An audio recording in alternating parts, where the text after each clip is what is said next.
If I told you there is a habit many men over 60 still quietly keep, a habit that seems harmless, yet is silently eroding their health day after day, would you want to know what it is? It's tied to something almost no one dares to speak of, yet it directly shapes your longevity, your confidence, and your ability to truly enjoy life. It's not cancer, not heart disease, but the slow, silent changes in the prostate, a small organ that holds the key to a man's overall health. I've met countless gentlemen who walked into the clinic with dimmed eyes, thinking everything bad in their bodies was simply the law of aging. And then they were stunned to learn the truth, that the root cause was not age itself, but how they had interacted with their own bodies in the same way for years on end. If you're thinking, I'm fine, keep listening. I'm about to share truths most men only discover when it's too late. And if there's a single chance to protect your prostate, keep your masculine pride, and preserve your vitality at any age, this is it. Are you ready for the first secret? There was a man in his mid-60s, once the most skillful carpenter in the village. His hands created beautiful works, but those same hands kept a private habit he never imagined could harm him. Since youth, he had relieved himself in one way, fast, hard, and always the same, like a hammer striking wood. He didn't realize that decades of repetition were reprogramming the nerves in his most intimate area. By the time he reached old age, his body responded more slowly, needed much longer to feel anything, and sometimes didn't respond at all. He thought, it's just age. But the doctor told him bluntly, it wasn't only age. The nerves had been worn down, dulled, and damaged from years of identical forceful stimulation. Like a door slammed thousands of times, the hinges wear and stick.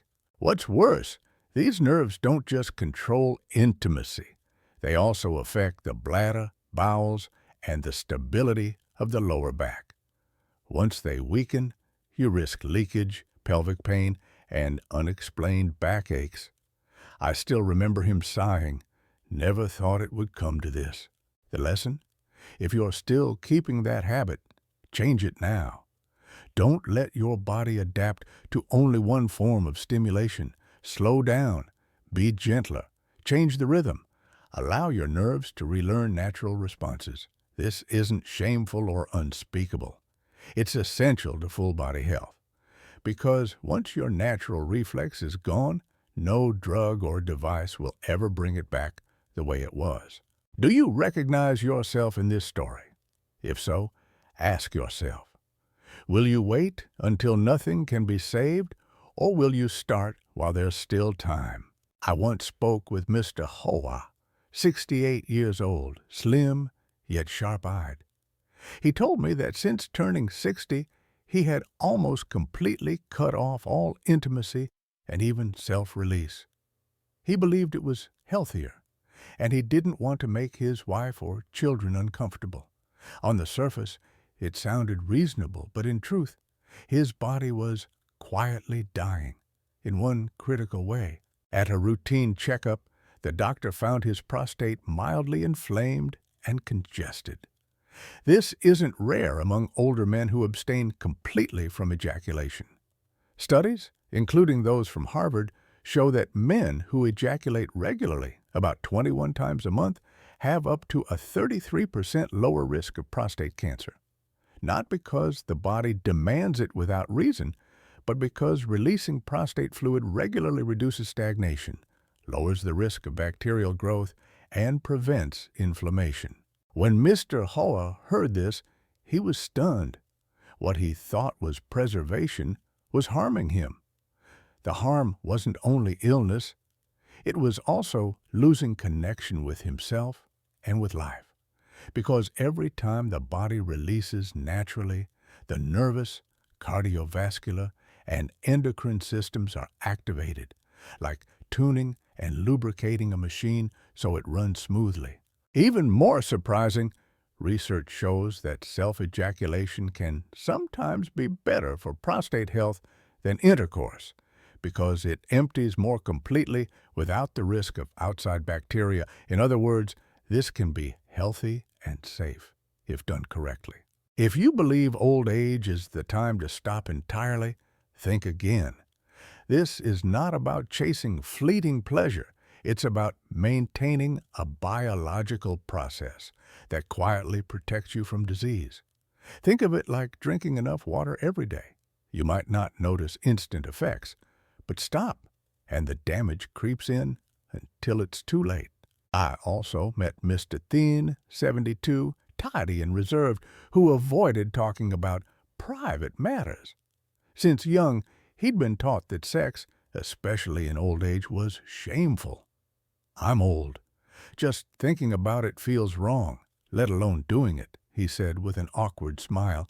But behind that smile were restless nights, unstable blood pressure, and unexplained sadness. Many men like him live under the shadow of guilt, thinking sexual needs in old age are immoral. They suppress, thinking they are living righteously, but the body pays the price. U.S. mental health research shows that men who repress their sexual needs out of shame have 3 times the risk of depression, nearly 3 times the risk of anxiety, and 4 times the risk of social isolation compared to those with a healthy, open attitude toward sexuality. Worse, shame doesn't just harm the mind, it harms the body. Blood pressure spikes, immunity weakens, stress hormones build up, raising risks of heart disease, diabetes, even cancer. The body locks itself up like a house sealed for years, stale and rotting inside. I've seen remarkable change when men like Mr. Thin allow themselves to think of their needs as normal. He learned to touch his own body without judgment, understanding this was not dirty, but a natural part of health. Within months, he slept better, felt calmer, and even recalled forgotten happy memories. The lesson is clear. Shame and guilt about sexuality do not make you better. They quietly erode your health and your years. Freeing yourself is not indulgence. It is choosing to live in harmony with yourself. Then there was Mr. Lamb, 66, once a fierce tennis player at the town club. In the past few years, his muscles had withered, his joints had weakened, and his memory wasn't as sharp. At first he brushed it off. It's just age. Everyone goes through it. But when he went for a full checkup, the doctor told him his testosterone levels had dropped to a dangerously low point. One major reason? He had stopped all sexual activity entirely. Most people don't know this. Each time the body is aroused to climax, the pituitary gland releases luteinizing hormone, which signals the testes to produce testosterone. This is the hormone that keeps a man strong, muscular, sharp-minded, with healthy bones and a positive mood. When you completely stop sex or self-release, that biological pathway gradually goes to sleep, and testosterone drops much faster than it would naturally. Research from the University of Pennsylvania shows that men who maintain regular sexual activity after 60, just twice a week, have testosterone levels equivalent to men 10-15 years younger. Not only that, they face less osteoporosis, muscle loss, memory decline, heart disease, and depression. It's a positive cycle. The more regularly you engage, the more your body gets the signal, "I'm still healthy," and continues producing the hormones that sustain vitality. After hearing this, Mr. Lamb decided to change. He began paying attention to his own feelings and pleasure, no longer seeing it as something only for the young. Within 2 months, his test results showed a 30% increase in testosterone. He felt stronger, more energetic, and more cheerful. "Didn't think it was this simple," he laughed. The lesson here is simple. Testosterone isn't just about sex. It's the foundation of a man's health. If you want to walk steadily, keep a sharp memory, have strong bones, and a healthy heart, Do not neglect a healthy sexual life. Your body will thank you. The real question is, will you let your hormones wither, or will you feed them so you can live each day fully? One afternoon, a man in his 60s came to me with a troubled look. He said he no longer felt attracted to his wife, and his body no longer reacted as before. I thought it was age, but strangely, only when I watch those videos do I feel something. We both knew those videos meant pornography. At first, he watched for fun. Then, gradually, it became a habit, and each time he needed newer, more extreme, stranger scenes to feel stimulated. The ordinary closeness of a wife's hug no longer stirred anything. This is not just his story. Science has proven pornography can create a dopamine explosion in the brain that's 2-4 times stronger than natural sex. The brain becomes overstimulated. The reward circuits numb, just like a drug addict needing higher doses to get high. For older men, the consequences are more severe. Research from Cambridge University shows men over 60 who watch porn regularly suffer faster memory loss, slower thinking, and poorer decision-making, early signs of dementia.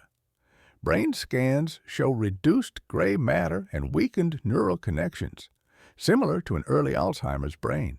The scariest part?